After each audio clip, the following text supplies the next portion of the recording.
And I think we are live. I'm waiting for confirmation from Enoweek. Enoweek, are we live?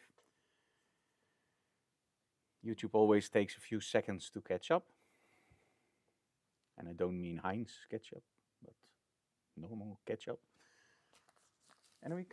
I don't see it yet, but I will Okay, it reboot says this. we're live, so let me just guess that we're live.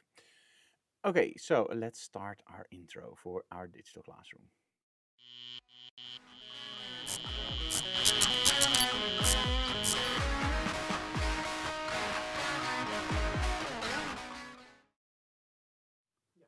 Okay. Hey guys, welcome to another episode of Digital Classroom from our studio in Emmeloord. Now, today it's nice weather, but it's also raining. And sometimes you want to do a photo shoot, but it rains, or you have to do it on a location that's not 100% perfect, but you still want to do the photo shoot. Now, in all these years that I've been doing photo shoots, I've been doing it in many different locations. We've done workshops in castles, literally in huge castles in England. And that was awesome, of course. You have all the rooms in the world. You have a big ballroom where you can shoot. And believe it or not, that's actually pretty hard. And that's maybe even more difficult than what we're going to talk about today. And the other side is, however, that I've also done a lot of demos and workshops on very, very tight spaces. And I think that's actually where my strength lies. Small spaces and using them to the maximum. Now, how did it start actually? Well, when I started with photography and started teaching workshops, one of the first companies that took me in was Ellingrom. And for Ellingrom, I did a lot of trade shows demos. And especially when you start out as a photographer, you're not getting the big stages, right? And even nowadays, we're still sometimes getting really, really tight spaces. And that's when you start to learn to maximize those spaces. Because there's one thing you should never do as a photographer. I cannot work like this. I cannot do this. Even if you think you can't pull it off, you have to somehow get a trick out of your head and just make it work. Because your client hires you for a job, your client doesn't know anything about lighting or situations. The only thing that your client sees is, hey, we all know the meme, right? Client's wishes, client's expectations, reality. And we have to make sure that reality comes as close as possible to what our client wants. Now, talking about small spaces. Small spaces can be seen as a huge disadvantage. However, I think they can also work greatly in your benefit. And why? Very simple, because if you have a large space, you have to think about different kinds of stuff. You have to think about the ambient lighting. How much lighting is there in that room? But you also have to think about that with small spaces, Frank. Yes, you do. But listen to this. In a large space, you have different light areas in most cases, meaning different windows. Some windows will have clouds outside, some windows will have the sun shining straight through it, some windows will be maybe blocked by something else. So you have an uneven light distribution. Now, sometimes that's nice, but what if your client, in his mind, has this beautiful lit backdrop and you can't pull it off? Then you have to do everything in Photoshop. Of course, also with larger areas, what if you use strobes and you only light your model in the front? How do you let in the rest of the ambient atmosphere, right, of that big space? Maybe your client wants to show all the little details of the artwork. So lighting a big space might seem easy. It's actually one of the hardest things that you can do because you're working in zones. So working in tight spaces sounds more and more interesting, right? So today we're going to do two different sets with four different results. Now, the first set I'm going to do is actually in our own studio. The second set, by the way, too. But the first set is something that's unique in our studio. Our studio is actually an old church. Now, you may not believe this, but it's actually true. So we have, and let me see if I can switch to that camera very quickly. Yes, there we go. So we have this small staircase in our studio. It's in the back and it's very, very tight. And what we can do over there is that we can try to mimic a very tight space where a model is standing against the wall and I'm using close lighting.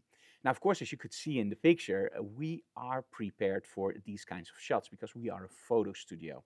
So that means if I go back to that picture, you can actually see that we have nice structure on the walls.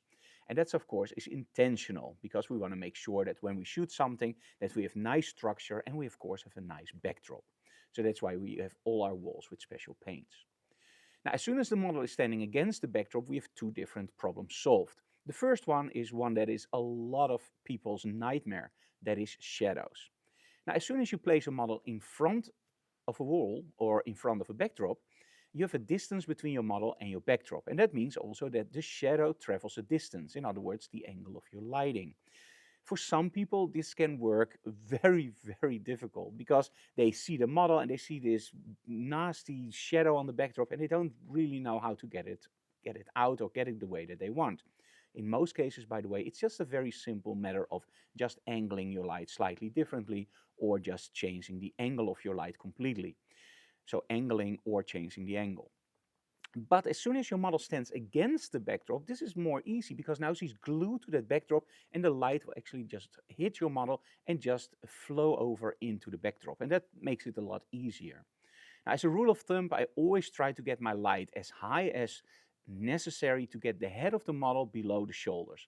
Meaning I don't want a lot of shadow of the head behind my model. Now, of course, if she's standing against the wall, you already have that. But when she's in front of the wall, I just place my light that the shadow of the head just falls behind the shoulders. And that means that I don't have that contrasting conflict between the shadows and my model's face, but I still have that very nice connection or the glue to the background with the body of the model and the shadows on the backdrop. By the way, this also helps when you're shooting normal people or a plus-sized model, because when you have a plus-sized model and she's a little bit bigger, that way with the shadow you can easily just sculpt everything away and it gives you beautiful images. Actually, everybody loves the shadows to sculpt your body. You don't need Photoshop for that, right? Why fake it when you can create it? So for the first set, I'm using the Frangdoro Flash Bender from Rogue for the very simple reason we are talking about tight spaces. And one of the biggest disadvantages of tight spaces is, of course, how to use your strobes. Now, in the past, as you all know, I've worked with Ellingram and Hensel. And those strobes are awesome. There's nothing wrong with those strobes.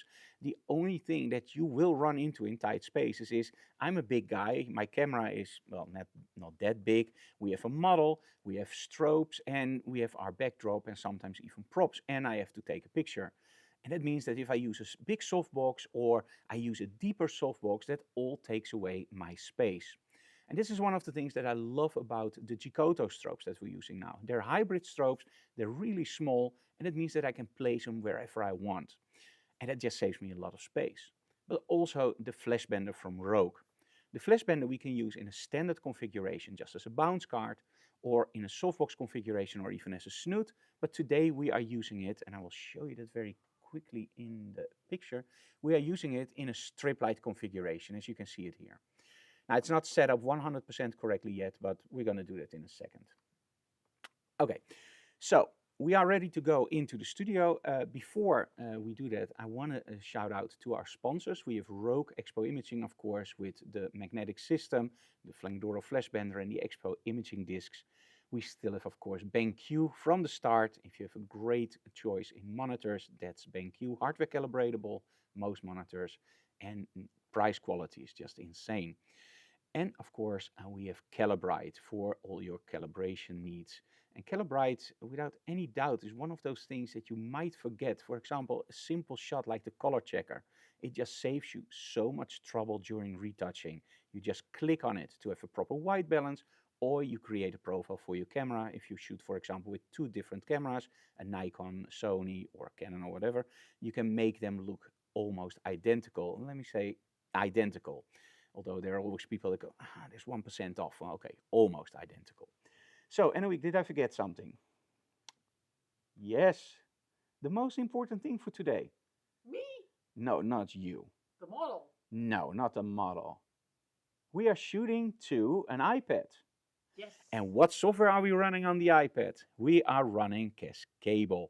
And we get so many questions about Cascable that I'm thinking about doing a proper video about Cascable. So let me know in the comments below if you think that will be interesting for you guys. For now, I want to show you a little trick with Cascable. We're going to do that as soon as I'm done with the photoshoot, but I already want to show you it. So let me just very quickly go for picture-in-picture large. And I want to show you something that a lot of people ask me about, and I just want to show you the trick very quickly. So when you shoot into an app on your iPad or on your iPhone, you often work in the so-called sandbox. And this is very, very frustrating because the sandbox for me means you can't get into it without proper authorization from Apple. I have no problems with that, but I want to have a workflow that's fast. And the sandbox in all up, it isn't fast. So what is fast? That's the file system on your iOS device. For example, on your iPad, you have the app called Files. Now, when you open up Files, you actually have an Explorer-like experience. I'm going to show you that in a second. And this is the trick with Cascable. As you see on the left side of Cascable, you see my A7R4 is connected, and under there you see on this iPad. That means that all the images are stored on my iPad, and that's the sandbox. There's nothing wrong with this, but I hate it. I don't want the sandbox. So when you see underneath the sandbox, you see a little icon, and you see connected tethering. And that means that I have a folder on my iPad, and that can also be an external drive, where I also have those images. So the moment I take the shot, it's on the sandbox, it's on the card on my camera, of course, for backup, and it's also on that files folder. And that makes the integration with Lightroom on the iPad incredibly fast. But there's more. With the recent update from Cascable, you can now also use photos. Yes, the Apple Photos app. In other words, you can shoot straight into the Apple Photo apps. Some people prefer that to work with Lightroom. I prefer still the files folder because we're also using external drives. But if you are a Photos user, this is of course insane because now you're shooting on your iPad into the photos. You come home and it's already on your desktop and all the other computers that you want it on. Great update from Cascable. So that's something that I wanted to give a little bit of attention to. So let's switch back to our picture-in-picture small. So you can see me larger and the iPad smaller. And Anouk loves it when I leave the camera on her when she can switch. So she even wore a nice sweater for this, right, Anouk? Yeah, cover your eyes Why? You look nice. because it's so pink. It's so pink, yes. Now, before people think our cameras are wrong, it's not pink. It's orange. Oh, it's pink. Okay, so are you ready? So you can leave it on that setting, Anouk. Bye-bye, Anouk. Okay, so we have this setup over here. And the reason I'm using this is because it's already here, and so I don't have to build anything. Now, in between, and this is something that it's very important to know, there's not a lot of room, so there's not a lot of space. So what we're trying to do, Anouk, is everything all right with the cameras? Which camera are you looking at? I'm looking at that camera. Oh, okay. Yes? Yeah. Because that one will probably do something that I don't want in the picture. So what we want to make sure is our model is going to be on the stairs on the top. So that means that when she's standing up, I'm going to use feathered light. But I'm not going to use feathered light from the sides. I'm actually going to use my feathered light on the wall. And that means that although my model is standing against the wall, I'm still using my light source feathered against the wall. Now let me explain. So let's say that this is the wall. Normally you would aim your light towards your model and the wall like this, right? So now you can shoot your model and you shoot the wall. But when you want to show structure in a wall or in paint or clothing, what you can do best is use your light under an angle, because the angles you use, the more you see structure, the more you see those shadows. And that's why we're actually moving the strobe very close to the side. And I'm now actually feathering around my backdrop. And I have this beautiful pattern on the backdrop, like a tire pattern or whatever. I don't know. So turn it on, and now the first thing I have to realize is how tall is my model? Because before my model is on the set, I want to make sure that my lighting setup is 100% correct. Now in this case, I have a really nice model, so she doesn't really care. But there are situations where you have a model that literally comes in the set 2 minutes too late and is expecting you to be done 2 minutes before. And they also want to see the images, and you only have 5 minutes. So good luck setting everything up. So make sure that before your model is there, you have no surprises. If you want to use accent lighting, if you want to use main lighting, if you want to switch lighting, make sure you test everything before the model comes on the set, in tight spaces especially, because you can't move around anyway. So make sure that everything is set up 100% correctly. Did I do that now? No, of course not, dummy, because we have a live shoot where I'm going to explain this to you guys. So no, I've not set it up correctly yet. So we're going to do that. Now, the first thing I have to think about is how tall is my model? And that's before they go into makeup, I always do this. Could you please come here? So, what's your name for today? My name is Lisa Salverda. I'm 25 years old and I'm your model for today. And you do Woody Woodpecker? Yeah. Great. So this is Lisa. Yes, our new model. We never worked before, only a test shoot, right? Yes. And that was awesome, right? Yeah. Yeah, you survived. They're really great pictures. That's You have already to look awesome. on this page. Yeah, that's great. So the first thing I do, so she has to go into makeup. So I have to make sure that she's at ease. Now that's the first thing I did. When she came in, I offer her coffee, I walk away. And that means that she can relax. She doesn't immediately has to talk to me. She's relaxed, then I sit with her after about 10 minutes and I go through a portfolio and I'm very positive. We did that with our test shoot. And then we start to work. But before she goes into makeup, I know that's about a 30-minute job normally. I do this. Could you please stand against the wall for a second? Perfect. Now go into makeup, please. Thank you. So what I did now is I looked at the wall and I now know how tall my model is. Can I set up my lighting 100% correctly? Never. Not even I can do that for the very simple reason you will always fine-tune your lighting. Maybe her nose is just a little bit longer than I expected and the nose shadow is just a little bit off. Sometimes those shadows can be really annoying, so you have to set up your lighting differently. But it works way faster to do it before than after. So what I'm going to do, I now know how tall she is, or how short, or how huge, or how little. So now I can adjust my lighting for that because all models are different. And as soon as I have my lighting correctly set up, I can take my first test shot. Now normally, yes, sounds amazing. Normally for a test shoot, I will ask my intern or I will ask Anna Week, please can you stand and I take a shot. The problem is, however, that Anna Week, of course, is really tall and maybe my intern is really small. And that means that you always have to figure that out just a little bit. But at least for the shadows, if they just go down or just up a little bit, you can see what's happening. Now, this sounds very, very complicated and very like, oh, do you really don't want to stress your model? Of course, with a normal model in a normal shoot, you can just do this with your model. But sometimes you also are under pressure for a CEO or an artist or maybe somebody else that is always on the clock and goes like faster, faster. Then make sure that everything is set up. Okay, so now that we've set up our lighting, there's something else that we have to do. Because as soon as the model is on the set, we don't want to start shooting and then adjusting, shooting, adjusting, shooting, adjusting. For the very simple reason, when we look at colors, we have three coordinates, X, Y, and the big Y. The big Y is luminance. So that means that if we want correct colors, we need a correct exposure. And that's why we use the light meter. You don't want to know how many people email me each week with a question, hey Frank, I did a commercial job, I can't get the images looking right. There's always this little bit of difference between the colors. I ask them, do you use a light meter? No, I did not.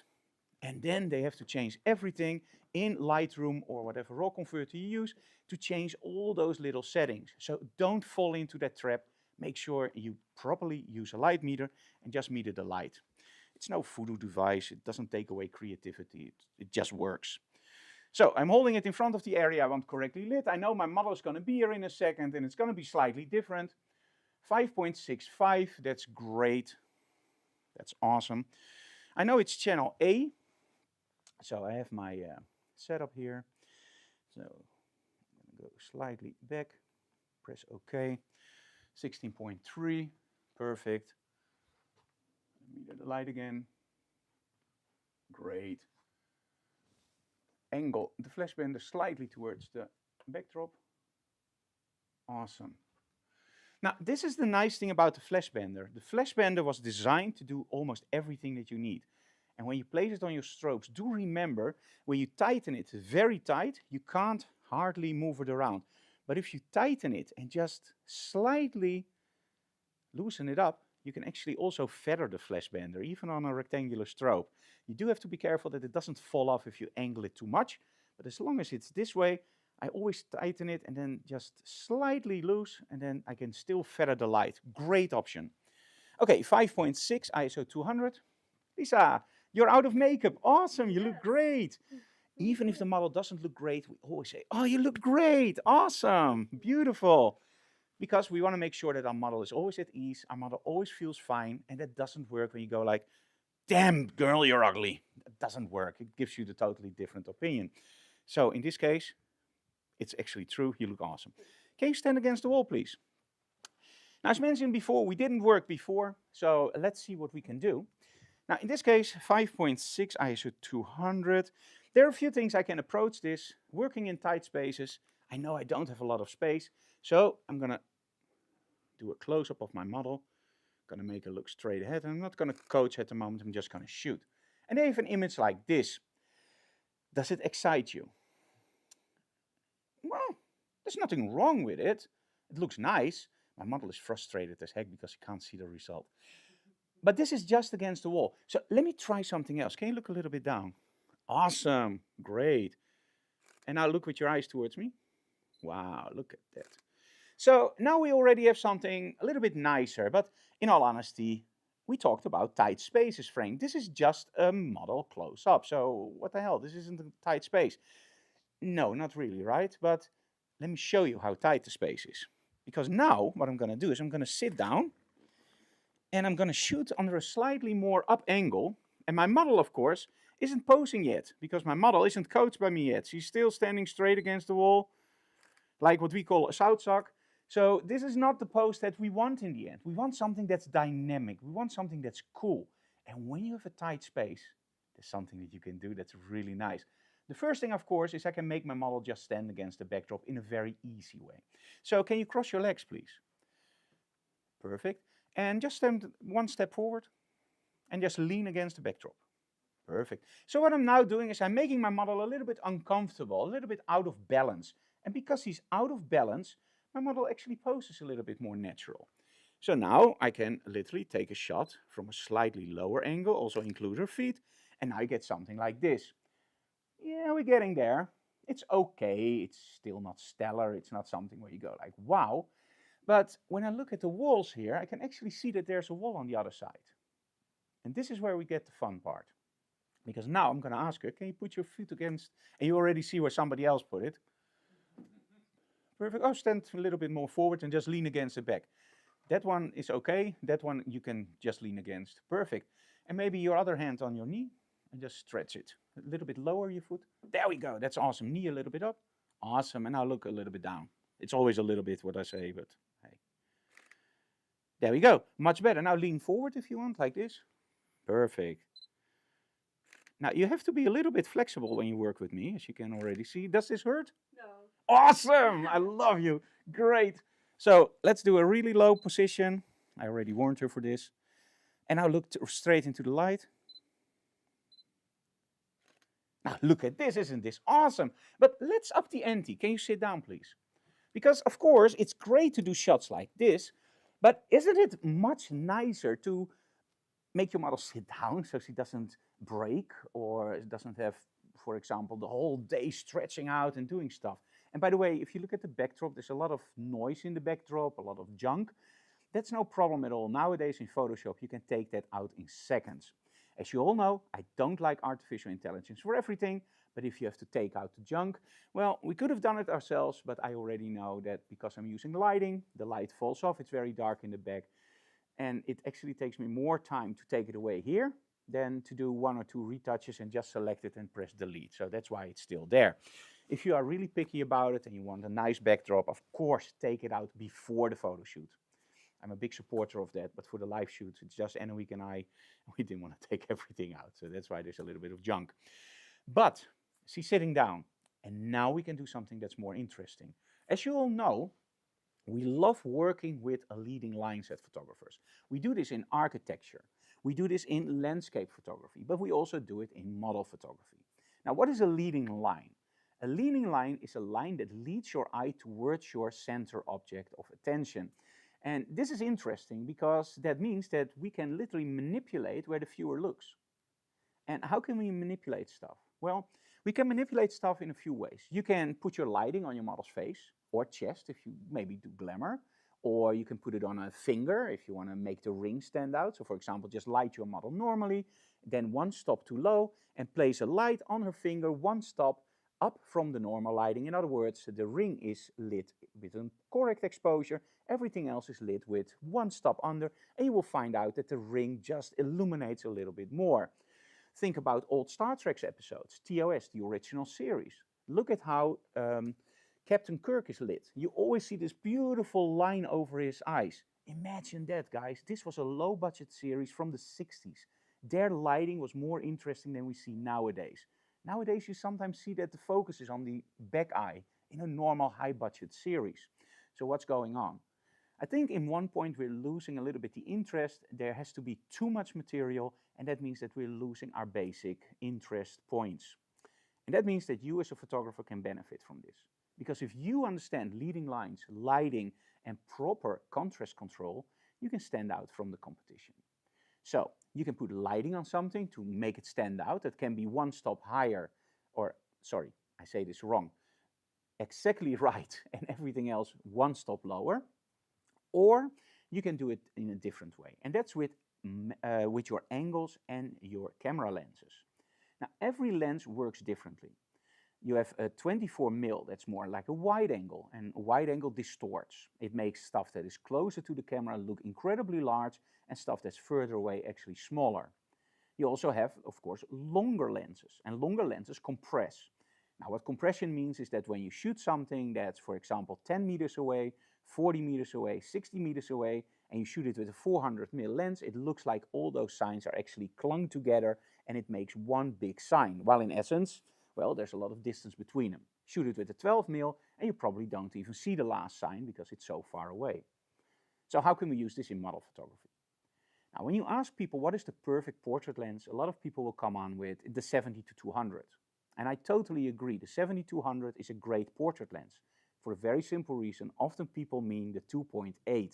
And the 2.8 is great because even on 70mm, you compress, and that means that you get a beautiful, nice quality in your model's face, but you also have a nice backdrop that's out of focus because you're shooting on a longer length and you're shooting on 2.8, if you shoot on 2.8.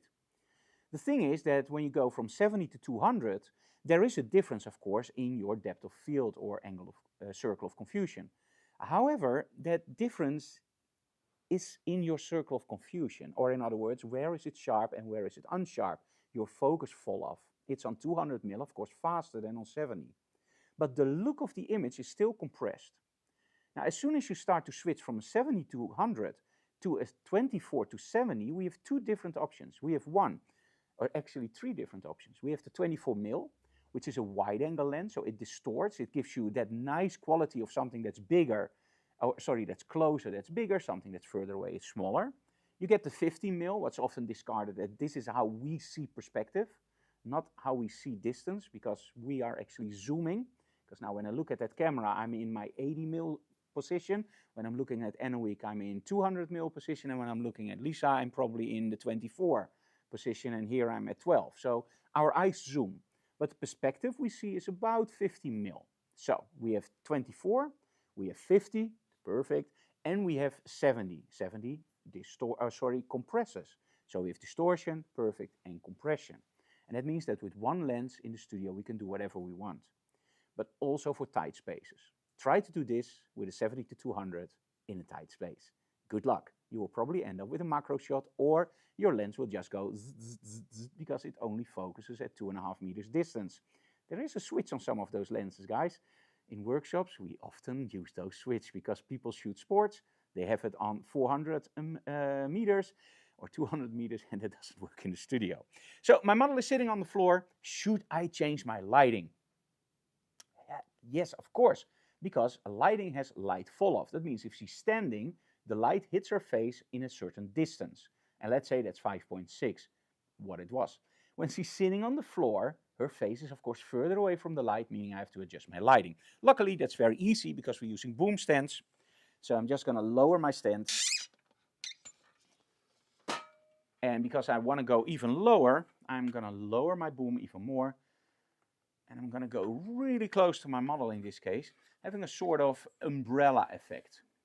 And I'm going to angle my light slightly towards the backdrop and towards my model.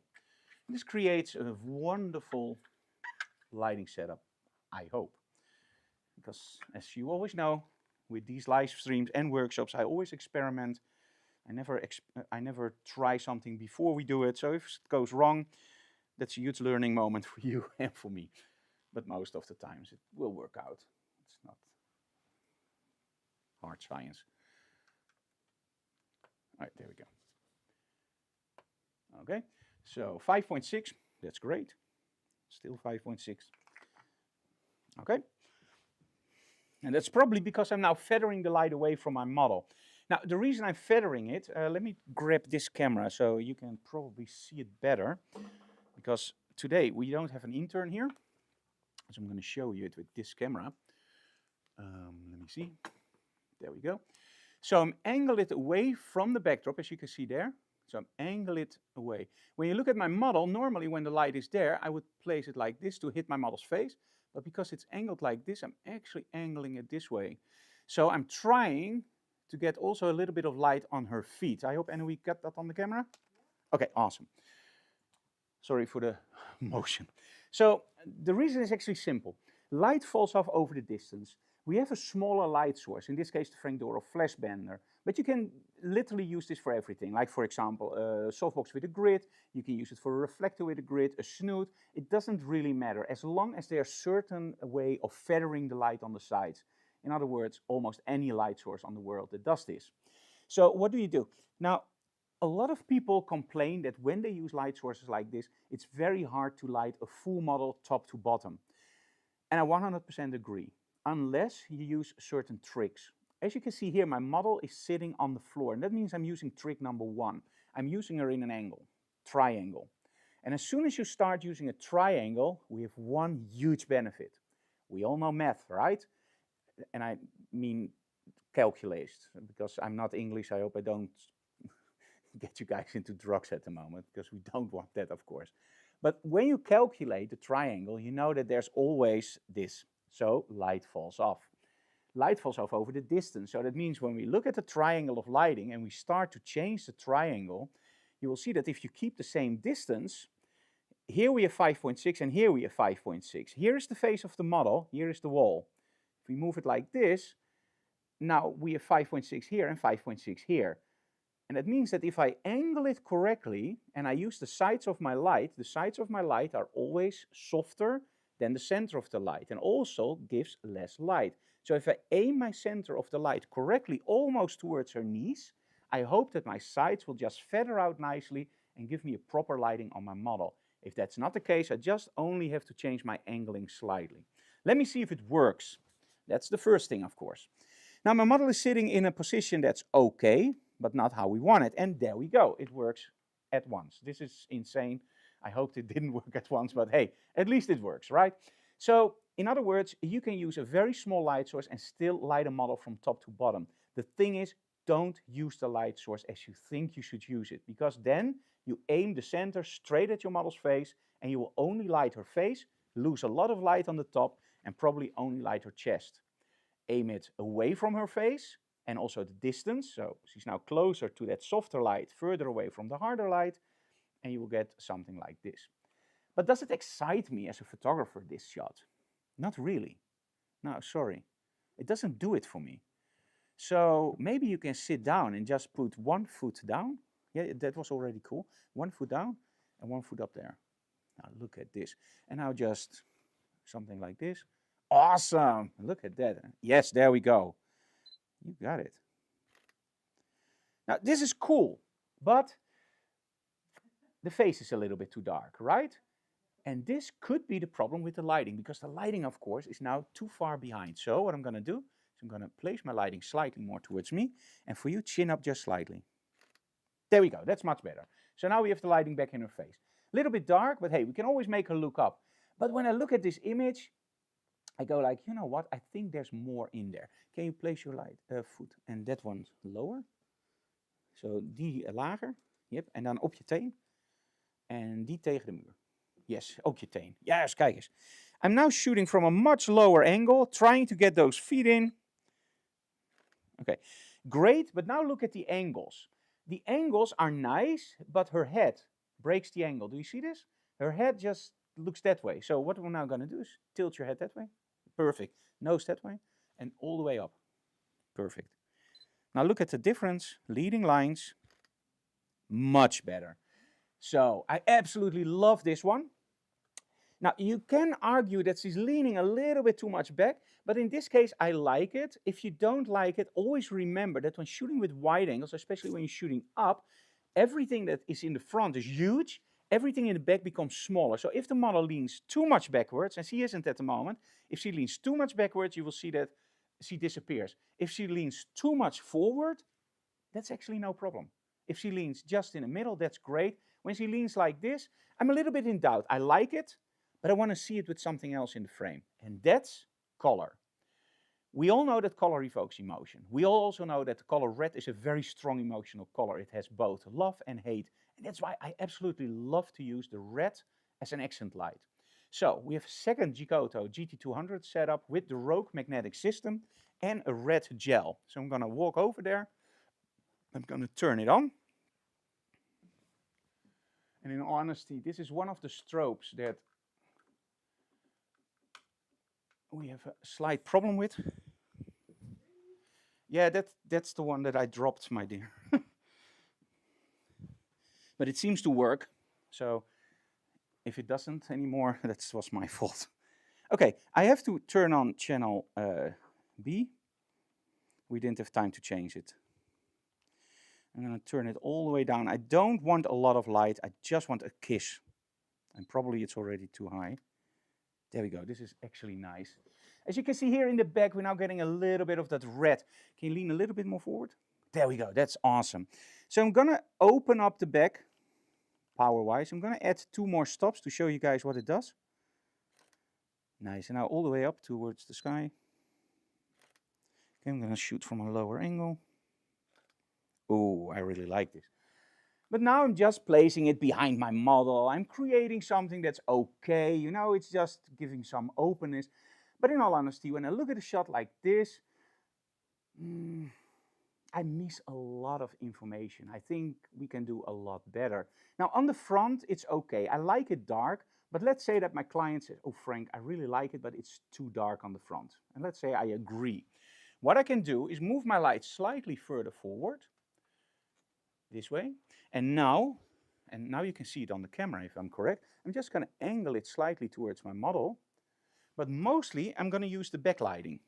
Because the backlighting, when I use it more aggressively, it will open up, it will bounce to the front, and it will actually open up my shadows a little bit more. But before we do that, I have to move it more downwards. So I'm going to aim it straight over my model towards the camera. So I'm not want to hit my model in the back. I want to give it a little bit of an accent light, but in essence, I want to shoot over my model, just hit the side of the wall a little bit, and then bounce back into my camera. Sounds complicated and weak? Yes, you are absolutely right. But it's like snooker. It's like the 8-ball. Where does it go? It's just bouncing light. So it isn't that hard. Anouk says it sounds complicated in case you didn't hear, but in essence it's what I explained. It's like snooker. You're just aiming your light towards light sources and just making it bounce. Now I have to be honest, I'm an incredibly bad snooker player, so chin up. But with lighting I'm pretty okay, I think. So when we look now, we got exactly what we wanted. We have the light just hitting her hair, but not blowing out. And this is the trick. When you feather it, you can get all that light into your camera lens, creating lens flares, but you don't overblow the hairs. This is the part where, especially when I started with photography, was so much frustration. I love those backlighting. I love the effect, but there was always this incredible problem of hairs just blowing out completely. Using white backdrops, blowing out hairs. And that's always the problem.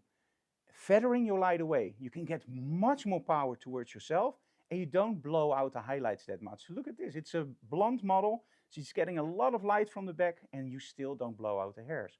But also look at what that light does for the scene. You get a very nice filling light. You now get the model that's much more loose, and I just like the image more. Let's make a few more. And for this, I'm going to aim the light slightly more even here and a little bit up. Yeah, in the glasses I don't mind in this case. Okay, chin up towards the light. Perfect. And there we go. Let's see if we can get the light source in a little bit. There we go. That's also cool. Really slow, low light. There we go. Let's try it from this angle. I think this one is better. And of course, you can still coach your model. You can still tell your model to maybe do this and look down. But when she looks down, look at this. She will get much less light in her eyes, but her reflections in her glasses will be very nice from the red light. Do you see that it just turns up just a little bit? I love that. But if you don't, chin all the way up towards the light. Just watch out for the shadows here. As you can see here, I see my light source. Does it really bug me? Not really. I think it looks nice here. A few more. Chin up. You always have to keep your chin up with this setup. It's essential. Which backside? No, it doesn't matter. That is so gone in Photoshop, anyway. That's no problem at all. Cool. Okay, you can change, and we can change the set. And then we're going to do something cool after this, mixing light sources, and of course having some fun with a set, a small set, because we are doing tight spaces today. Okay, so let me switch over. Oh, that looks nice. I didn't see him before. There we go. Okay, let me switch over to... Great. Okay, so now when I go through my images, I always have to find the images that I like, right? Because we don't want to retouch images that we don't like. Now, I can do this in Cascable and give stars and whatnot more, but in essence, it's easier to do this in Lightroom. So what I'm going to do now is I'm actually going to go into Lightroom, and I'm just going to say plus, files. As you can see here, tethering, I'm just going to select one, going to select all, and open. This is all. So now it's in Lightroom. I'm still hoping that at one point Adobe will start using hot folders where you can literally just open up Lightroom and it looks in the hot folder and it starts automatically importing. That will be awesome. So why do I show it to you in a Lightroom? Because I want to show you how easy you can just manipulate colors and how you can manipulate the whole image. So let's say, I think I like the last one best. Yep. Now, let's see. Oh, there we go. That looks nice. Okay, let's say that I want to open it up slightly. Okay, there we go. It's always very hard, and this is a little bit of an excuse that I use. It's hard during the digital classrooms to actually see what's going on because we have all the studio lightings on, so I can't see the modeling lights. So this is why sometimes I open up the shadows slightly or change the highlights. In the studio itself, during workshops, we have to do the same thing sometimes due to time restrictions. When you work with a client, I highly recommend you guys to try to get the image as close as possible to perfect in camera. So that means that it's still allowed, of course, to use shadows and highlights. It's ridiculous to not use those. They're there for a reason, right? But try to do it as little as possible. You will find out it helps you enormously with the quality of your images, but most of all with reproducing results. Okay, hey, we have people from Canada, England, Malta. Wow, that's interesting. A lot of people from different countries. Welcome. Thank you for following Digital Classroom. Now, in Lightroom, we do have some limitations, of course. So let me try to go into Lightroom and let's start very simply by removing this area. Of course, you can do remove, or you can do heal or clone. In this case, let's remove it. Now, in all honesty, I love using Lightroom for this kind of stuff, but, and that's totally honest, of course, you can better do this kind of stuff in Photoshop.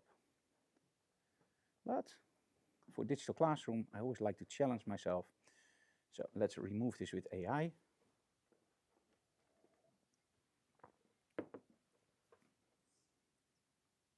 There we go, and that looks actually pretty cool. Now, as you, oh, Annemiek, watch out.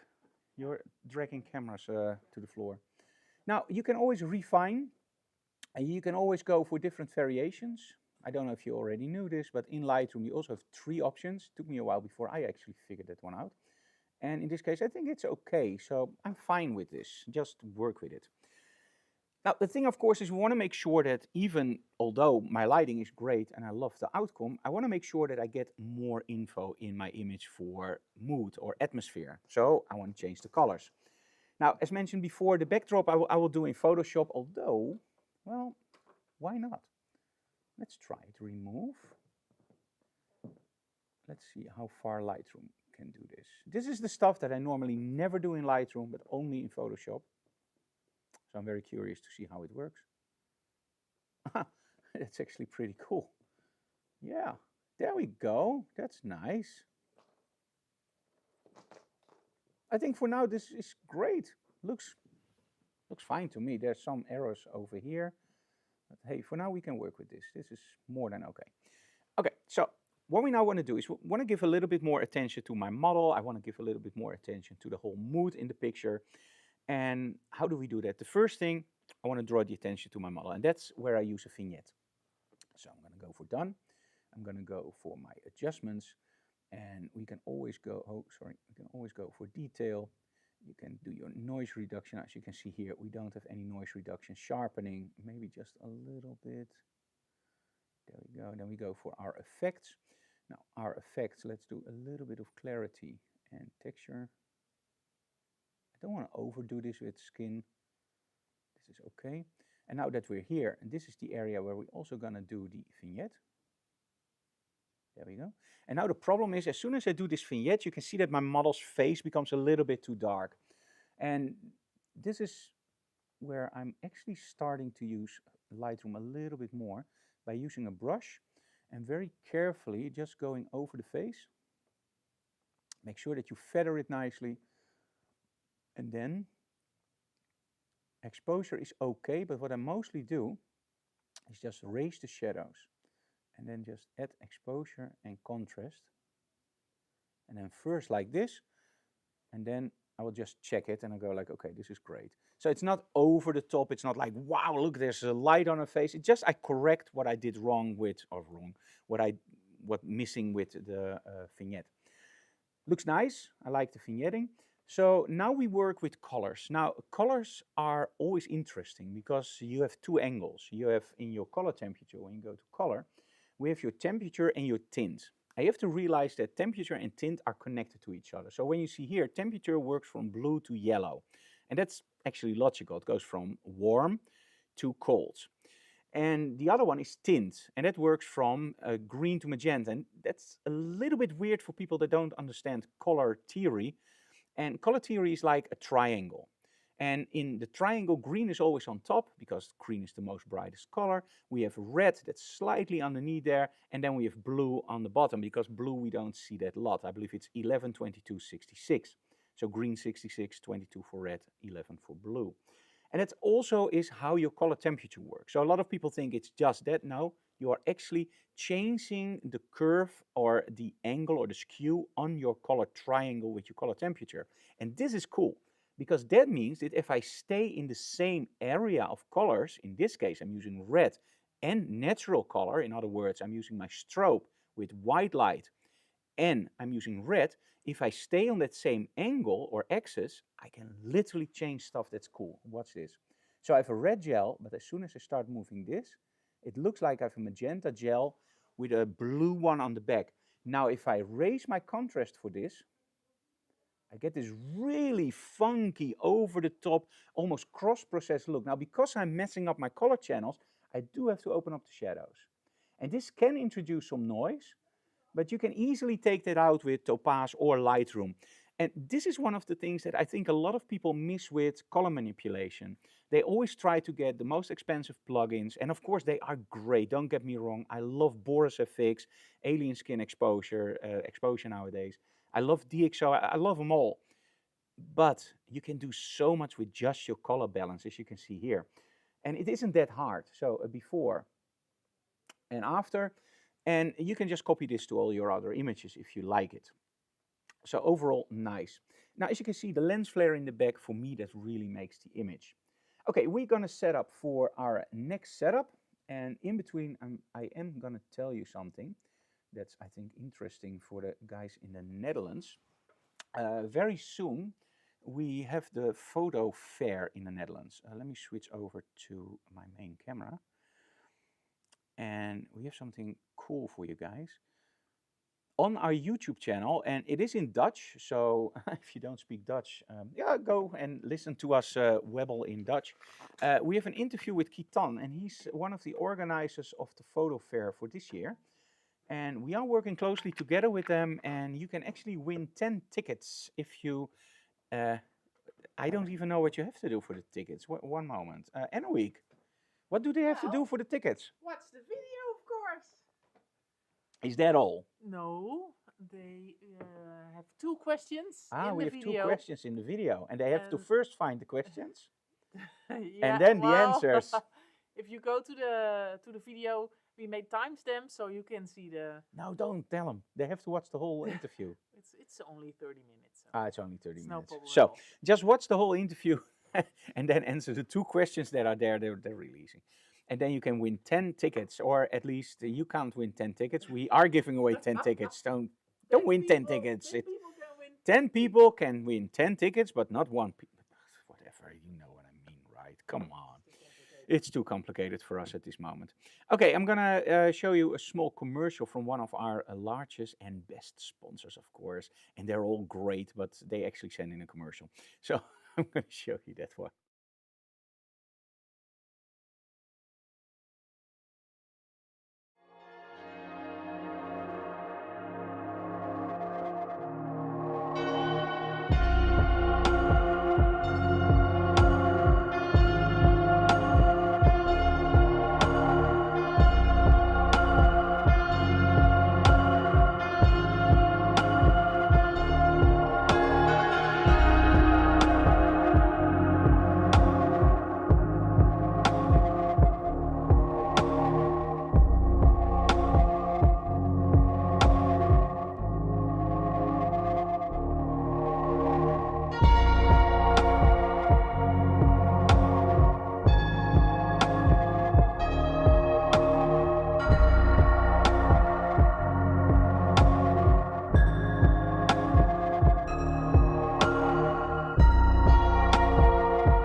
Okay, now, and this is without any joke. You all know my background a little bit. That I did have, or I do have my ISF certification, Imaging Science Foundation, and we also, besides photography, have a home theater business where I do high-end calibrations for actually Sony, JVC, and of course Epson. The reason we are so invested in BenQ as an ambassador is there are so many brands out there that, and I sometimes say it for photography gear, right? There's gear that is built for the photography market, and there's gear that's built by photographers for photographers. Everything in the BenQ monitor screams it's designed by photographers for photographers, and especially by photographers that don't have the money to be really like, hey, look at this. I have fill in any brand that's very expensive. And in all honesty, when I started out with BenQ, I had one very expensive monitor, hardware calibration, everything next to the BenQ, and it was a $1,000 price difference.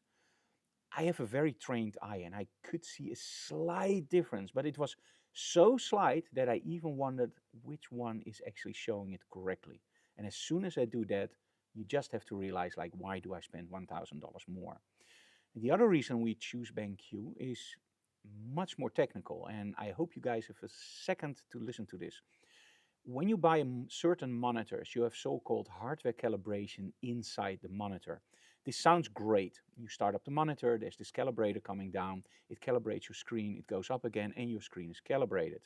As a professional calibrator, this doesn't make any sense. First of all analyzers are created almost equal. There's always a deterioration in the glass lenses or even in the gels if they use gels. Nowadays it's mostly glass. We call those the 3 stimulus meters. You also have the so-called spectrum radio meters. Spectrum radio meters are great, they meter the whole spectrum. What a 3 stimulus meter does is only meter certain areas of the spectrum for red, green, blue, cyan, magenta, yellow. And it means that if your monitor is off, for example in red, and it's way too much in orange, a spectrometer will correct this. A 3 stimulus meter doesn't, because it's out of that area where it scans. Let me call it that. So it has to be very important that you get great 3 stimulus meters.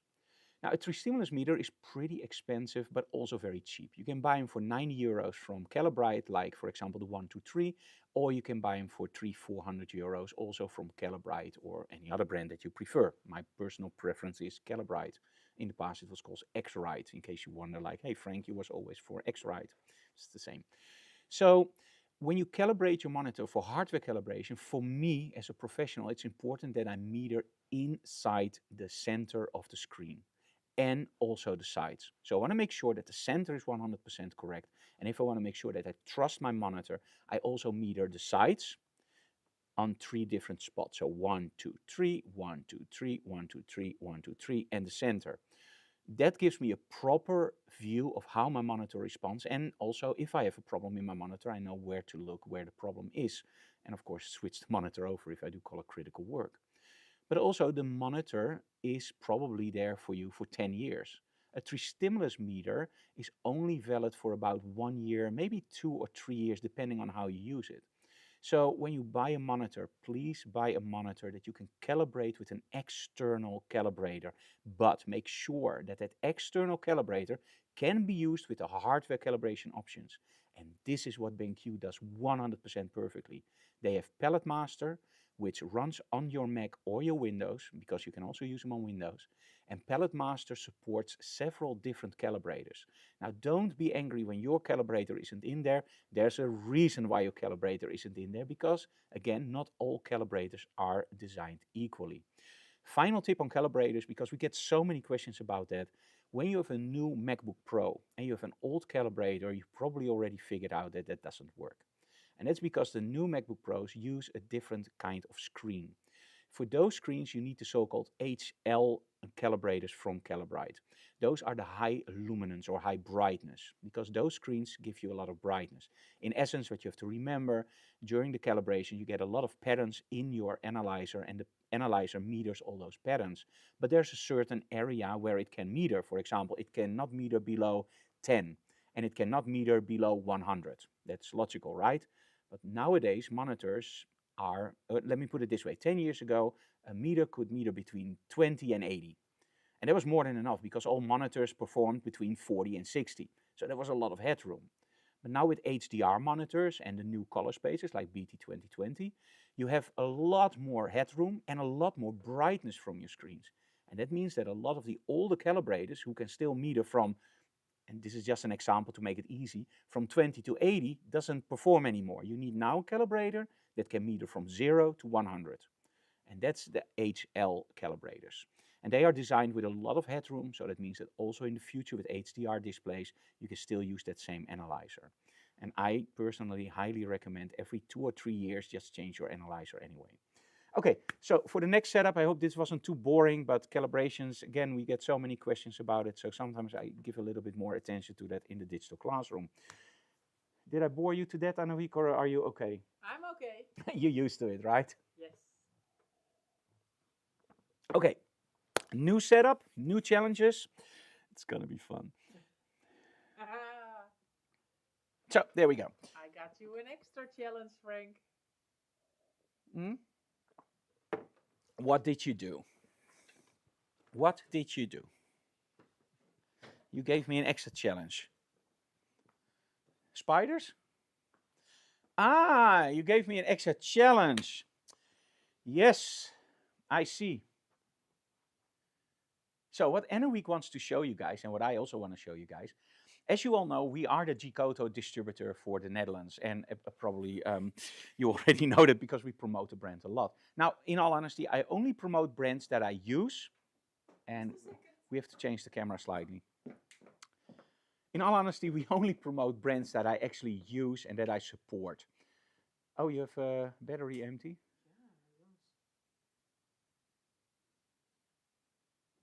So we have a battery empty on one of our cameras. Okay, so, and of course the strobes are great from Geekoto. I love the soft boxes and the quick release systems.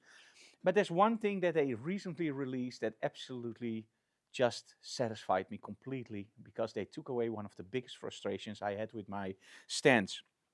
How often does it happen that you have a stand standing here and you need to take it out? You hit everything. You hit legs, you hit walls, you hit doors, and you damage stuff. For example, in an old museum or a castle, you walk around with your strobes and you hit stuff with the legs of your stand. How about this?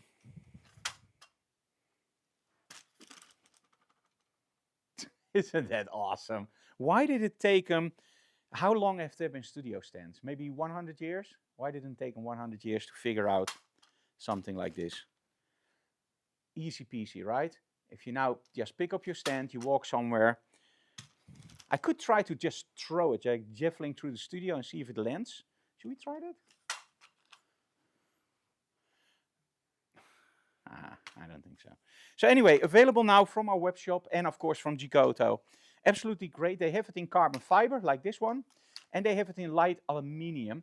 Now, in all honesty, and this is something where I'm honest in, if you buy something like a tripod for your camera, I highly recommend getting carbon fiber.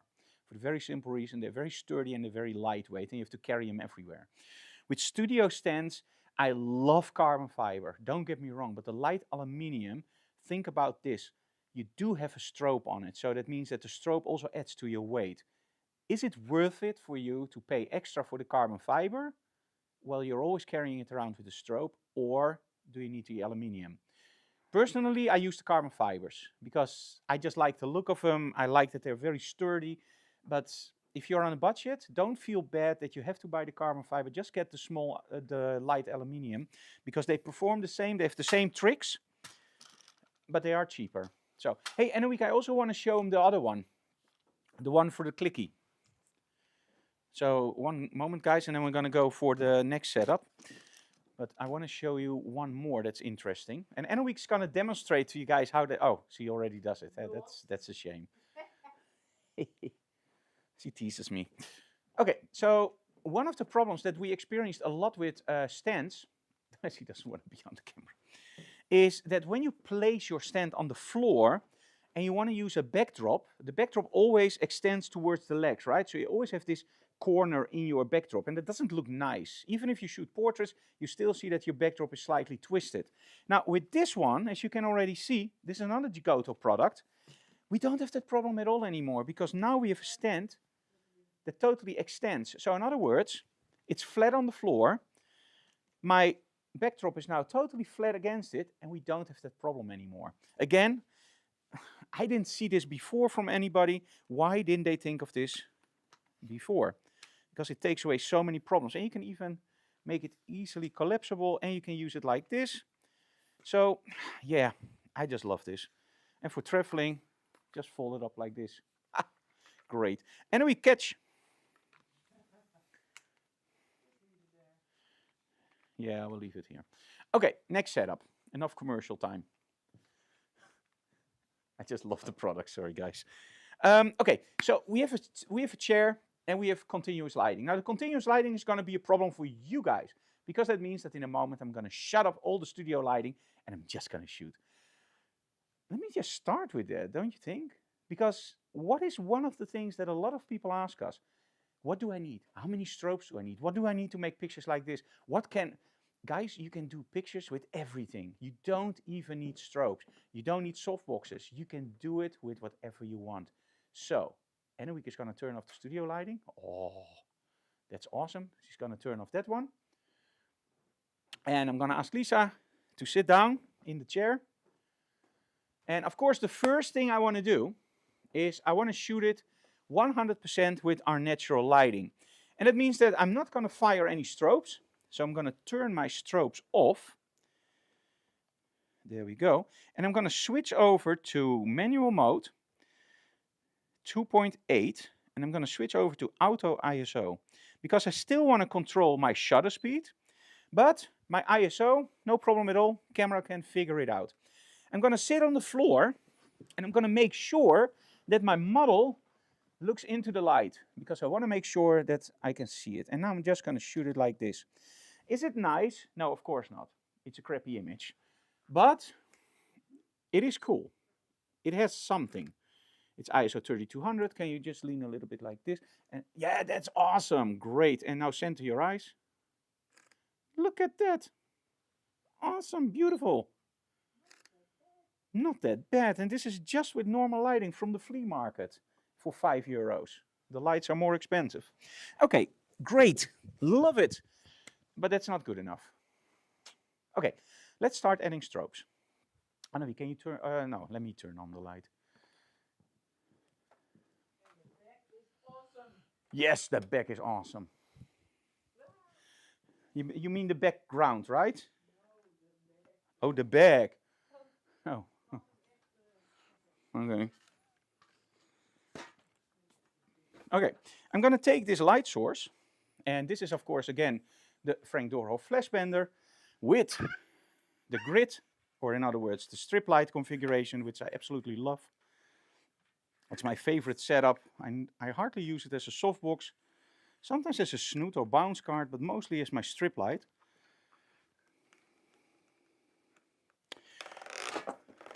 Oops. Of course, I have to tighten it better. As I mentioned before, tighten it unless you want to feather, because otherwise, as you can see here, as soon as you go down, it falls off. So because we're now using it differently, I'm going to tighten it slightly more. There we go. Okay. The price in the US? No, I did not. Who tells you? Me. Oh, you. Then it must be true. So if you are in the US, go buy a flash bender XL. Yeah. So I don't know if you have a microphone now, Annelie. I did. Oh, you did. Okay, then they hear it. Don't forget to turn it off, like last time.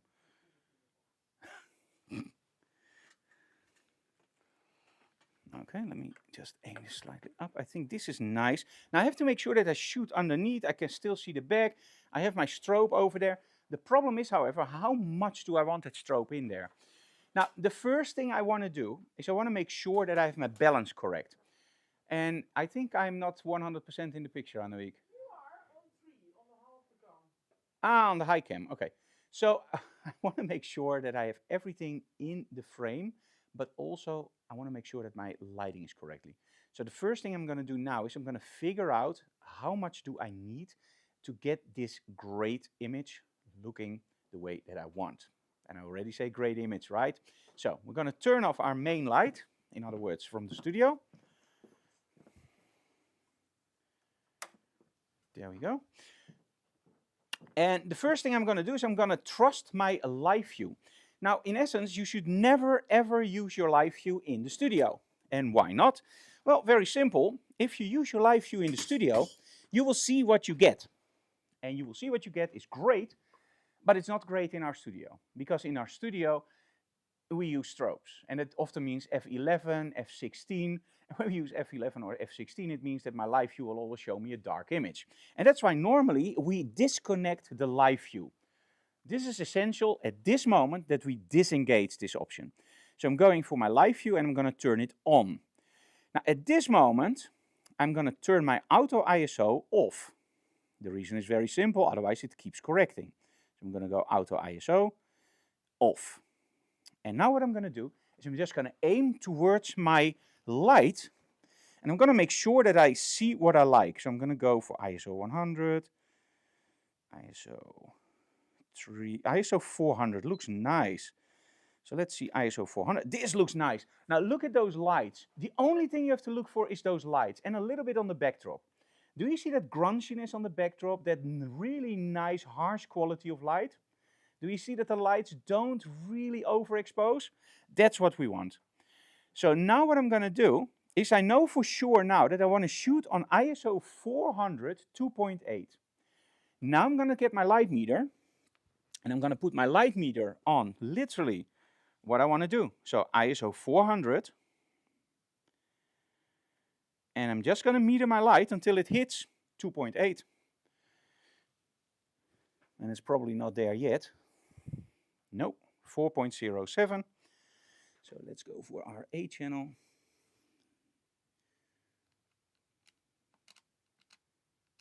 Oops. Okay, that went a little bit too far probably, but let's see. Yeah, 2.04. Okay, let's go up 2 clicks. Oh, and by the way, make sure in your studio that your other strobe is off. It won't do anything now, but in most cases it will reflect back in your studio and you have a problem. And you just figured out, where is that red infection coming from? 2.80. To give you an idea about the speed of the strobes, 19,300ths of a second, and that's the stopping power. So in other words, if you want to freeze motion, you need 2,500. So this is 19,300. So some people ask me, like, are the Geekoto strobe fast enough to freeze motion? That's the answer. Yes. Okay. So now I'm using my fill-in light, and there we go. Now the problem that you already see is this doesn't look really interesting. It looks a little bit weird, in all honesty, because I'm using it as my main light. And it means that I'm literally just overpowering the scene. We don't want it. We want mood, atmosphere. So I'm actually going to lower my strobes one stop first to show you guys what it does.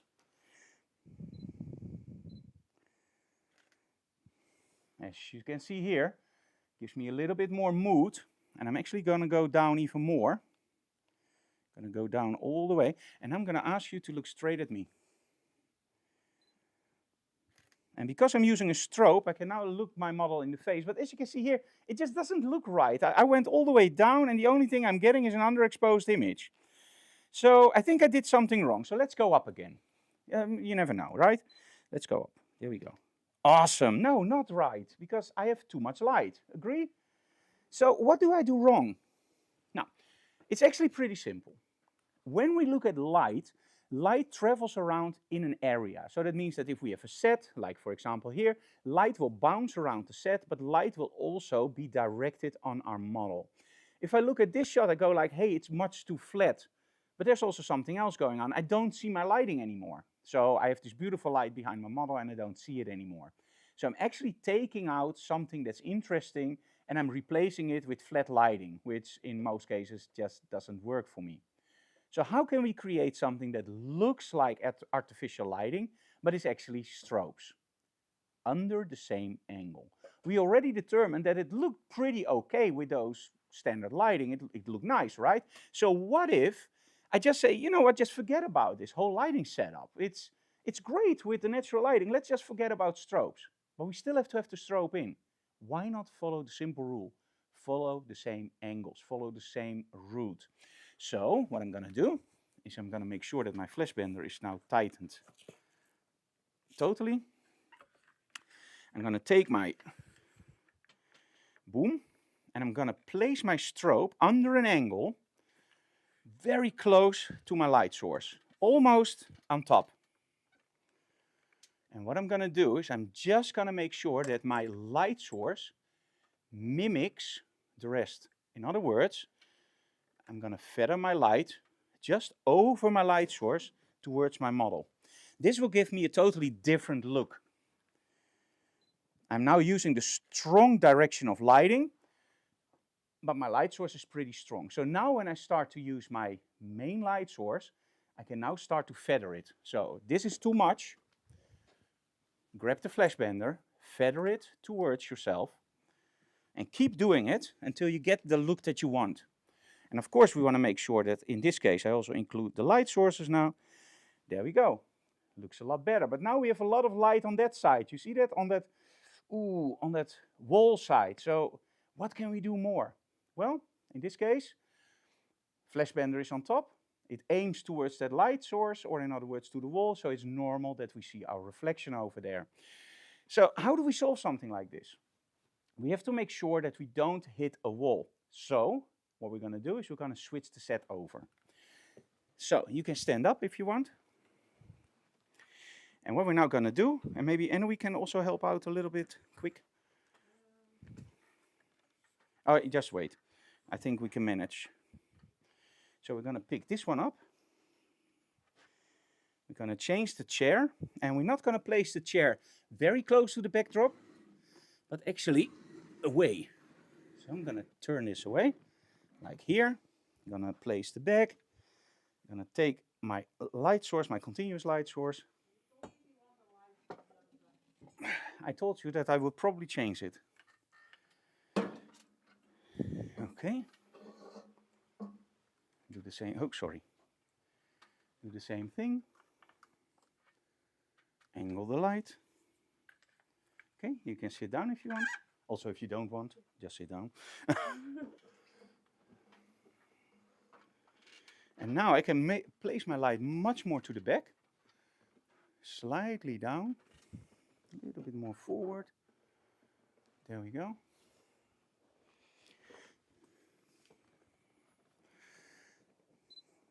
And let's try it again on the lower setting of the strobe. Sorry, on 64.7, that was it. Now look a little bit up. There we go.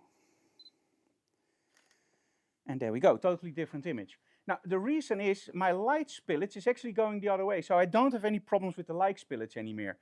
There is a little bit on her dress. As you guys could see, that's a light spot, but it's not. It's actually in the dress itself. That threw me off a little bit. And as you can see now, because the light spills out over the side, I don't have that problem on the wall anymore. But I still have it a little bit over there. So what I'm going to do is I'm going to turn off my strobe and I'm going to double check. Like, what am I seeing? And as you can see here, what I'm seeing is actually the strobe. So when I turn it back on, oh, not TTL, of course, go to manual. I can see that my strobe is now also lighting my backdrop. If I don't want this, I have to make sure that my strobe is feathered away. So I'm going to do that. I'm going to use the pistol grip and I'm actually going to aim the light more forward towards me.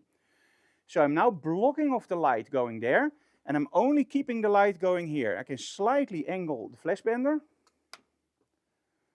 like this, slightly angle it down towards my model, and I hope that I'm just hitting her with the side of the light. And because I have more than enough light output, I literally don't care about how the flash bender is positioned. There we go. Now we also get that nice lens flare in, and we're getting more of a fairy tale look. The only thing we now have to do is figure out, how do I want to position my model? Where do I want her to sit? How do I want to shoot the angle?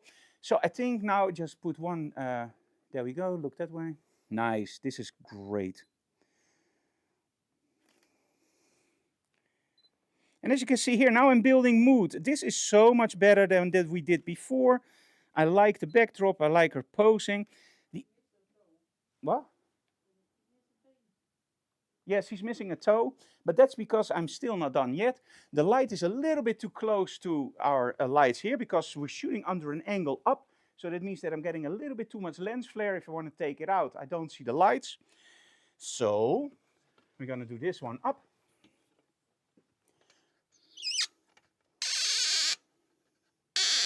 Oh, yeah, look at it.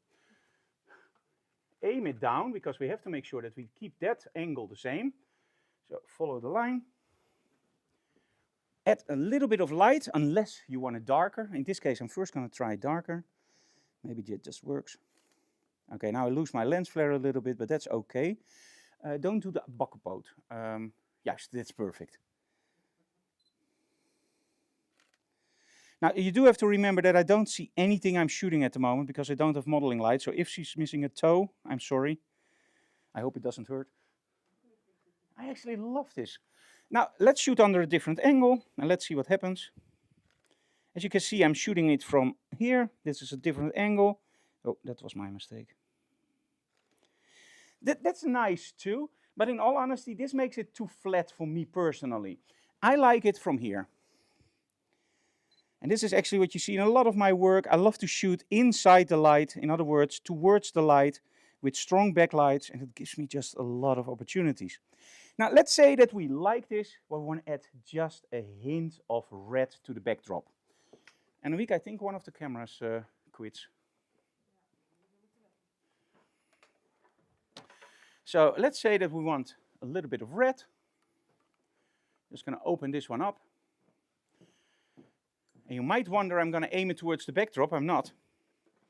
I'm actually going to aim it towards the set from the front through some leaves or some branches to give it a nice shadow. I'm going to use a grid on it. I don't know if anyone can zoom in on those, what I'm doing at the moment. Okay, let me see. So I'm using a grid. This one is now in channel B. So I want to make sure that I know what channel B is doing. So I'm going to turn off channel A, and I'm only going to keep channel B for now. And as you can see here, that's too much and under too much of an angle. So we have to make sure that we move this one more towards here. I'm still aiming it at my leaves. Even if it doesn't do anything, it just spreads it out nicely, I think. I think she's a little bit too far away to get some real shadows from it. Let me turn it down. So let's turn down B to, let's say, 2 stops down. That's also too much. Let's go 4 stops down. Almost. Let's go all the way down. Nice. Okay. Now let's turn on our main light again and let's see the combination. Nice. It just gives me a very, very nice warm tone, and it opens up just the shadows a little bit more. As soon as you start shooting and you go like, it doesn't look right, you can always on the remote control add 1 stop more for the red, and as you can see here, now in the corner it just starts to open up. If you like the effect even more, just go up to 132. But now we get too much red, I think, so just turn it down again. I think 64 is okay. Yeah, I like this. Lower angle. Let me do one little thing, Frank. Chin down just a little bit. Nice. What do you want to do, Anouk? Do the images still come in? Yes, they do. Oh, you saw the... Yep. Why fake it when you can create it, right? Anouk just took out the power cable. And of course, don't forget your close-ups, even if you don't include the continuous lighting. And maybe you want a close-up really high contrast, like this. And in this case, I would actually turn off my front.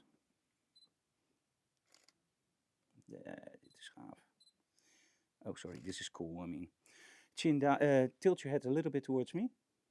And then look towards the light. And nose that way. Perfect. I'm going to go for a slightly higher position myself. There we go. Chin all the way down towards your, there we go. And then try to look that way. Her eyes will be dark now, but I just want to show you what contrast can do. Imagine wearing sunglasses with something like this, because this will look terrible now. But when she looks down with sunglasses, this is one of my favorite looks. It gives you that really dark, that mystic look. And when you shoot something like this, make her look up. No, I'm okay. Up a little bit more towards the light. There we go. And I love the lower angles.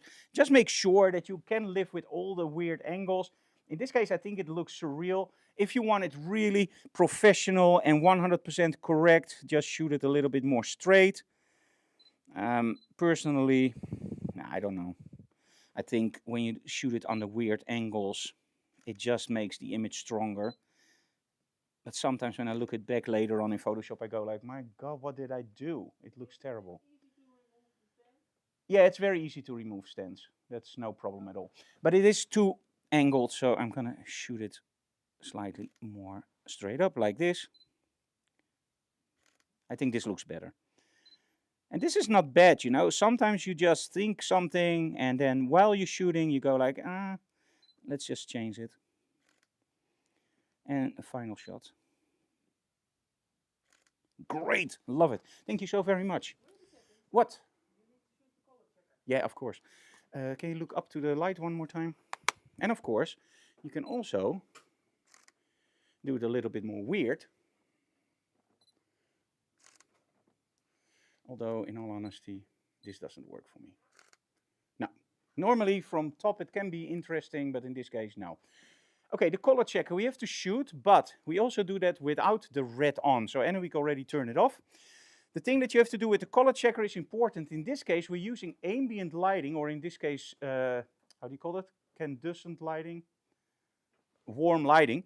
So I want to make one, aim it towards the light source, with the continuous lighting on.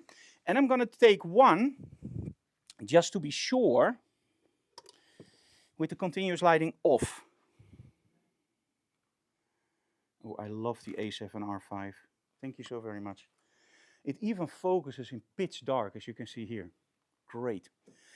Oh, wait a minute. Wait a minute. To put the color checker away. Can you look a little bit up? There we go. One moment. Let's do something. Let's change my live view to on, so you can see what I'm doing. Nice. Look up towards the light if you want. Sometimes you see stuff and you think, wow, like this. What? Yeah, sure. En final one. Ogen open houden. Ogen dicht. Eyes closed, eyes open, what I said. Wow, look at that. Don't you just love that? And now when you want to get a little bit of lens flaring, let's try that again. Ooh, let's go really low. I think this is gonna suck, but you never know. Nah, that doesn't work for me. Okay, great. Ooh, maybe. Anyway, can you turn the backlighting on again? Maybe it does work. No, that one, the sticker. But I don't want to lose the angle, because I didn't see this one before. Weird, right? Sometimes it happens, you know, sometimes you... Does it have to warm up? Yeah, a little bit. Ah. So let's do commercial. Did I destroy it? Or is there a switch for the power? This is why I let Anouk do it. Ah, now it's off? And otherwise we always have Photoshop to turn lights on. But it would be nice.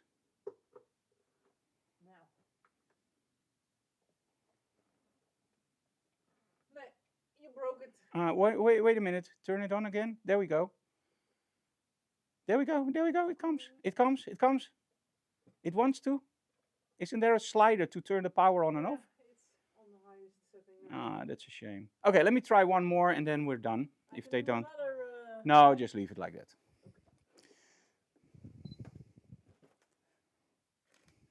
Haha. It would be nice if the light... I'm just going to show you guys, like, without the lights burning, as you can see here. This angle just works nicely, so if the lights would have been burning, it would be nice to give you that nice warm tint in there from the back, and just give you a tint of extra lighting on the backdrop. So now we're only seeing the lens flares, and we see a little bit of the light on our, a lot of the light on our model, of course, but it would have been cool if the backlighting would also be on full power and give you a nice look. But hey, that's the disadvantage of a live shoot, right? That's a shame. Okay, anyway, let me go back to the computer. You're done, Lisa? If you want to do me one favor, just unplug it, because I don't trust it being on. Oh, there's a stand in the way. Let's pick it up and move it. Oh, so easy. Nice, right? Oh. Okay, cool, guys. Okay, there we go.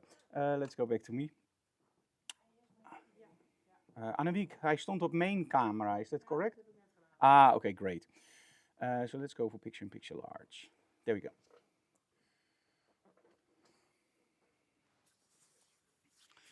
Okay, so when we look at the images, let's go back into Lightroom. Let's import from files. And this is the nice thing about Lightroom, it knows what it already imported. So you can just do select all and open, and we'll just skip the duplicates. Okay. Now, as soon as I'm in Lightroom, the cool thing is also that at home, I don't have to make any backups now. So in essence, what we've done with Cascable, and this is one of the things I can't stress enough, it gives you so much ease of mind that you know, one, it's on the card, two, it's in the sandbox in Cascable, three, it's on the files folder in Cascable, four, it's in Lightroom on my iPad, and five, as soon as I'm home, it's also on all the devices because it's uploading to the cloud at the moment. So Cascable in your workflow on the iPad for me is just, it's a blessing. It's a cheaper app than other options. It's like, I believe, 65 euros. Yeah, something like that. Yeah. And just buy it. It's absolutely amazing. And they have been sponsoring us, of course, for a while now. And it's just a two-man company, just like Enoweek and me. So you support a small company too. And again, the app is awesome. So I'm now in Lightroom. And I just loved these kinds of shots. And in all honesty, let me try to find one that I really like a lot. This one. And this one, for example, you can do very easily in black and white. Look at this. So let's go for my color. Let's go for black and white. That's great. Let's go for lighting. Let's go for contrast. Let's lower the highlight slightly, give a little bit of shadow detail, exposure up. Now, if I would be in another app, I would probably give it a little bit of a glow.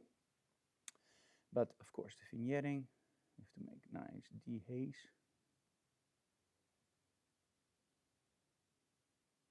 To give it a nice fill-in. And of course, we want to give it a little bit of extra sharpening. There we go. So in essence, as a black and white, it already works. Now, of course, the color checker I can't show you on the iPad version, but let me see if I have one of the images that I like from here. Yeah, for example, like this one. So with something like this, I would just open up the shadows very slightly. In this case, you have to go all the way, but as you can see here, it just opens up slightly. Maybe highlights could be a little bit brighter, as you can see here. And as long as it doesn't hurt the skin of the model, that's okay. And otherwise, you can do a local adjustment and just open up those highlights over there. Now, in this case, indeed, it's a little bit too crooked. So let me just make that bigger. I don't mind cutting it off. In Photoshop, it would actually extend the canvas, so that would be nice, but for now, it's okay. Over here, I want to do something else with the retouching. I want to make it a little bit more vintage. So I'm not want to use any plugins. I want to show you guys that you can also do it without. So the first thing, go to your profiles. Now in the profiles, you can find all the profiles that you can create or that Adobe created for you, or LUTs that you can import. Now the profile is also where you can find your color checker stuff. So if you shoot a color checker, it creates a profile. But Adobe has different profiles inside or presets, and this can determine your look for a while, for a short. Let me look for the right explanation for this. It can change the look of your image, but it doesn't change it. Wow, it's totally different. It doesn't Instagram the heck out of your shot. It changes the look. So what I'm going to do here is I'm going to go for the artistic ones, and I'm just going to go through it until I see one that I like. Like, for example, I like this one, but this one better. Yeah, this one I really like, but a little bit more bluish. This one. Yeah, I think this one is better. We can also go for modern. Let's see if I find one that's nicer. Or vintage. I love vintage. But I think those are a little bit too extreme for this setup. Although, let's go for the artistics in that one. Okay, so now that I have my preset, I have my start. So when I open this up, you can see the before and after. So I open it up and I slightly have a look.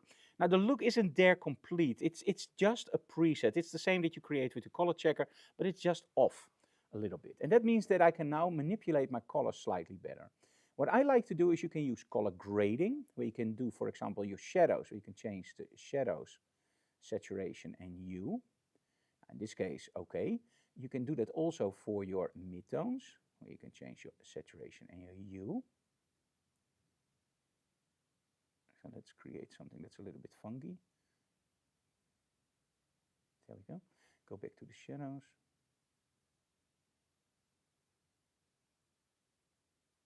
Get a little bit more blue in. And maybe just close the shadows down to get that nice crunch look. Now go for the highlights, and with the highlights, of course, we want to get that blue in.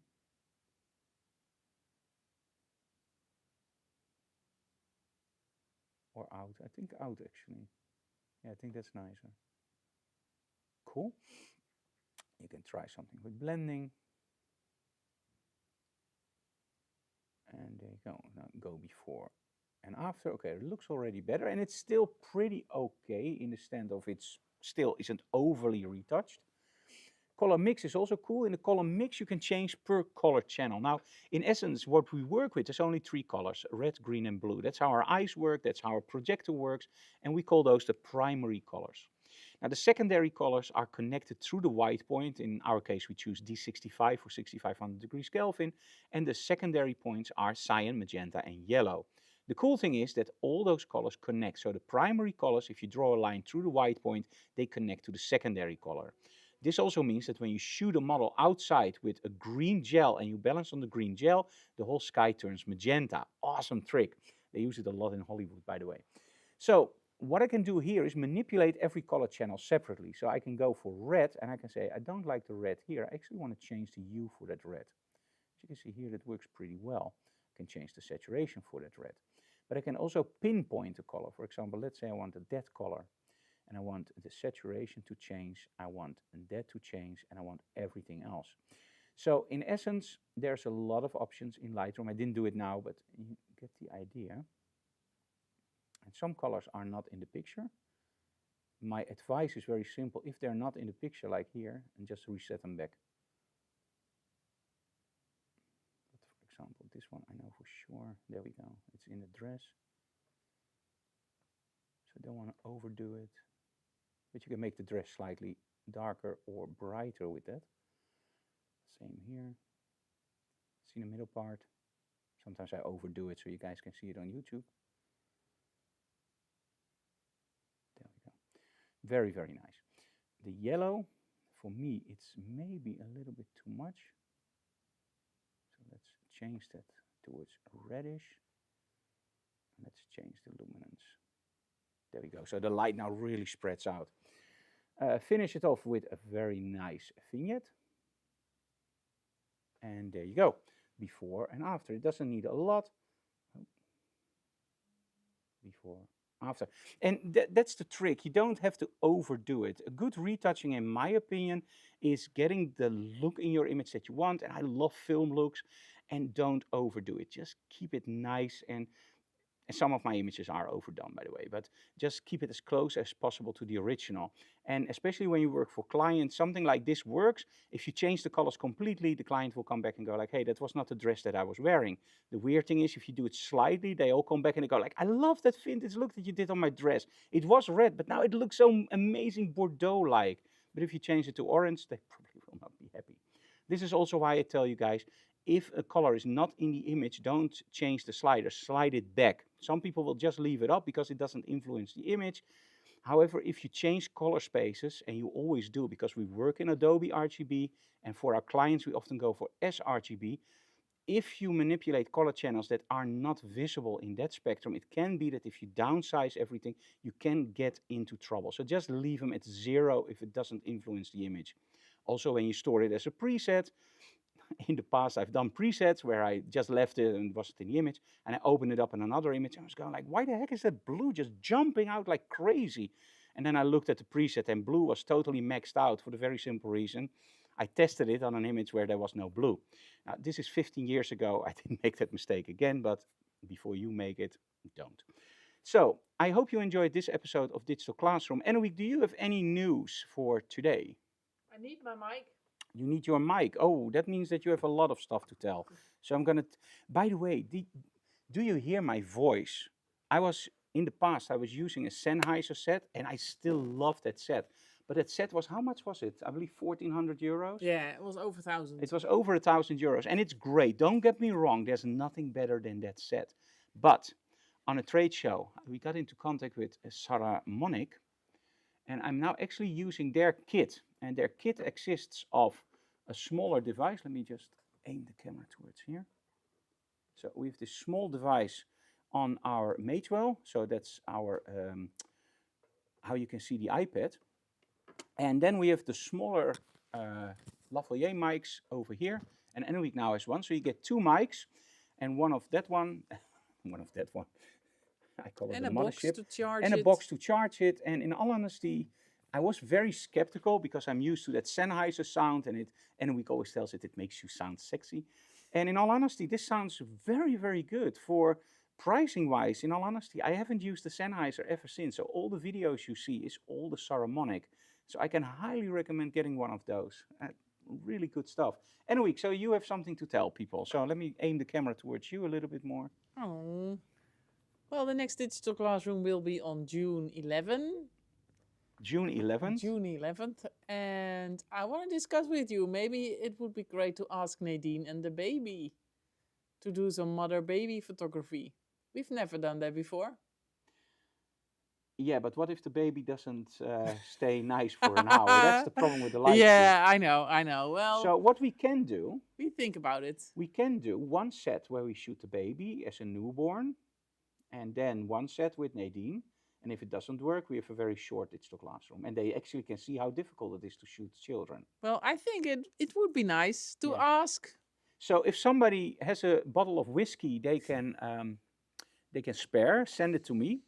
And we will give that to Nadine's baby. Yeah. If Nadine No. wants to do it. So only if Nadine wants to do it. Next digital classroom we're going to do baby photography. Oh my. Why not? And So, of course, don't forget to, especially for Dutch people, don't forget to watch the the photo video, the interview, and the photo fair. yes, photo fair. Yeah. That's absolutely awesome. And of course, go there. Now, one other thing that I want to mention to you guys, and I totally forgot. Oh my. Isn't this awesome? Red is back. And why do I say Red is back? A lot of you guys have asked us, like, Frank, I love IQ Wire. I love it to death. It's a great it's a great cable. It's so fast. It's great. And as you can see today, yes, it's great. But do you also have them in red again? Because when we started with IQ Wire, the cables were red.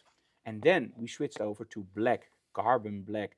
Great for product photography, but in all honesty, with trade shows, with events, with workshops, and of course, because it looks freaking cool, I just love the red cables. So the Formula 10 cables are here. 10 Gs, so the fast, very, very fast connections. We changed a few things. We have a new IntelliConnect, so it connects even faster. We have new boosters, which are smaller and faster again.